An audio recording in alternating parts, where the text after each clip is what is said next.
Welcome back. Welcome back. It's Daryl Lane here with the Vagrant Trader Collective. And today we're going to be diving into a crucial aspect of Forex trading that can impact your success, which is going to be the paralysis of overanalysis. Okay.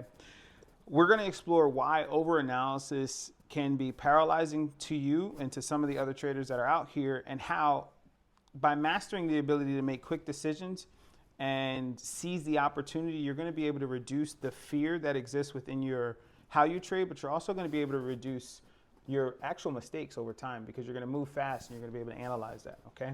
So it's common for traders to fall into this trap of overanalyzing the market.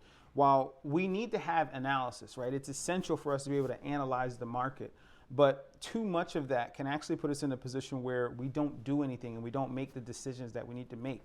The market is dynamic, it's quick, and it moves in a way where you have to be able to respond to these movements quickly versus like sitting and waiting too long, okay?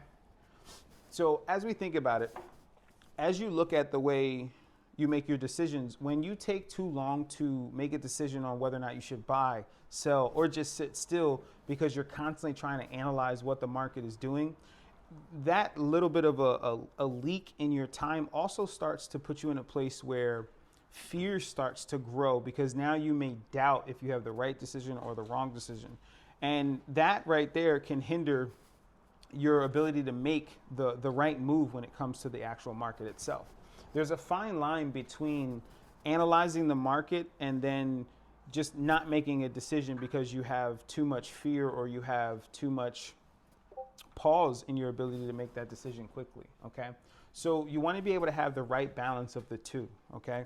And when you think about it, ways to be able to make those quick type of decisions comes from how you did your analysis earlier in the week, how did you analyze the market that day, and being able to move with the actual momentum of the day. Because when you look at the charts, the left side of the chart is going to give you the history of what's happening in the market, but that right side is really going to give you the pieces of information you need to make the decision for that moment of what's happening, whether you're on a daily chart or whether you're on a lower time frame chart, okay? When you're on those higher time frames, your decision, you can wait a little longer for your decision because there's more time that it takes for those candles to finish. But on those lower time frames, it's quick, and you have to be in a position where you're going to be able to make that decision like as fast as you possibly can. And you really want to use your understanding of market structure, your understanding of candlestick patterns, to be able to make that decision quickly, okay? The other part of that is having a clear objective, right? If you understand that on a higher time frame, maybe a 1 hour chart, that you're looking to trade a bullish move, then your clear objective for that bullish move is going to be that previous high, okay? So that helps you make the decision on where your target needs to be, where your stop loss needs to be. With respect to your stop loss, you're going to obviously be looking to put that stop loss below that previous low. Okay, by having these things already predefined as you're about to make your trade, it's going to help making the overall decision process faster for you. Okay, and it's going to help you have a roadmap for what you need to see happen within your trades.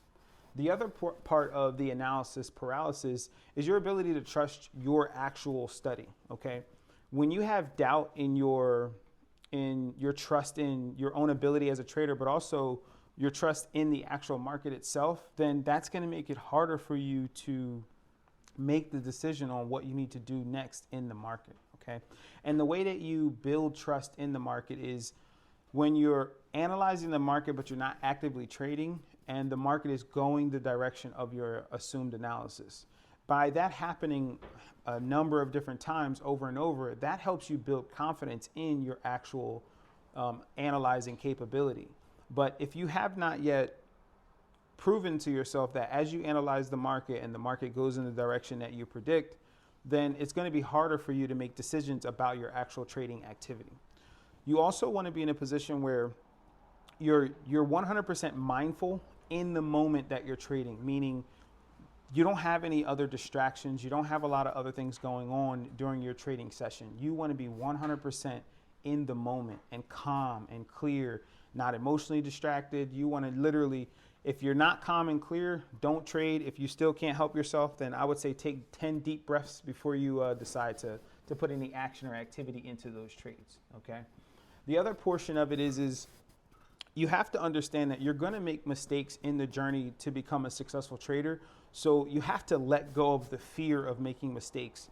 Your risk management is your safety net for the mistakes that you're going to make as you continue your trading journey. So it would be important for you to make sure that your risk management is really, really strong, because there's no trader who isn't going to lose, right? There's two types of traders: the ones who's taken losses and the one who hasn't taken losses yet. They're coming. So the better that you prepare yourself for the fact that it's going to happen by having quality risk management, and the easier it will be for you to be able to make those types of decisions and not let that fear or the fear associated with losing be so detrimental that you make your decisions in a slow way, or you don't make the decisions fast enough to take advantage.